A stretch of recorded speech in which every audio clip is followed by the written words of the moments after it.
يا طالب العلم، إن لم تر للعلم أثرا في قلبك، وإن لم تجد للعلم أثرا في عبادتك، في معاملتك لعموم المسلمين، فأعد النظر في طلبك.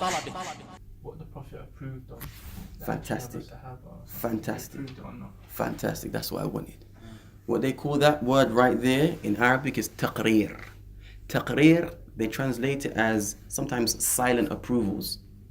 What does silent approvals mean?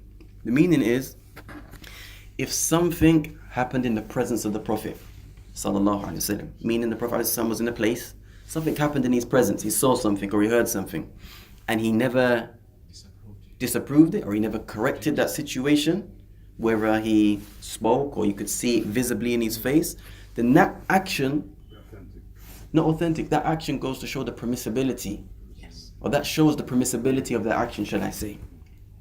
So a hadith is what the Prophet ﷺ said, what the Prophet ﷺ did, and what the Prophet ﷺ approved of. Very, very, very important. All those three elements together are considered to be a hadith in al-Islam.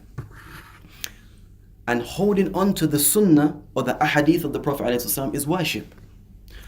Shaykh Abdul Rahim mentioned an ayah. You never said it was an ayah, but you were just expressing from yourself, but it was actually an ayah in the Quran, where Allah subhanahu wa ta'ala says that the Prophet ﷺ, he doesn't speak from his own desire. And what he does say is revelation from Allah. When the Prophet ﷺ was reciting the Quran, this is revelation from Allah. This was the kalam of Allah, Allah's words. As it relates to the ahadith of the Prophet ﷺ, they're not the words, direct words of Allah, they're the words of the Prophet ﷺ. But based upon the ayah, that he doesn't speak from his own desire, it's a form of revelation. The ahadith of the Prophet ﷺ is a form of revelation. Now, there are differences obviously between the Quran and the ahadith, and maybe in another lesson we can, look at the bullet points. What's the difference? For example, we read Al-Quran in our salah. Can you read a hadith in your salah?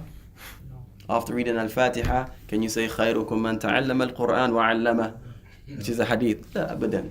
There are differences. What I just said was a hadith, right? But yeah, holding on, clinging on to the hadith of the Prophet ﷺ is an act of worship. And obedience to the Prophet, by clinging on to his sunnah, is in fact obedience to Allah subhanahu wa ta'ala. That's very, very important. Very, very important. Allah subhanahu wa ta'ala mentions in the Quran, whomsoever obeys the messenger has indeed obeyed. It's my dalil.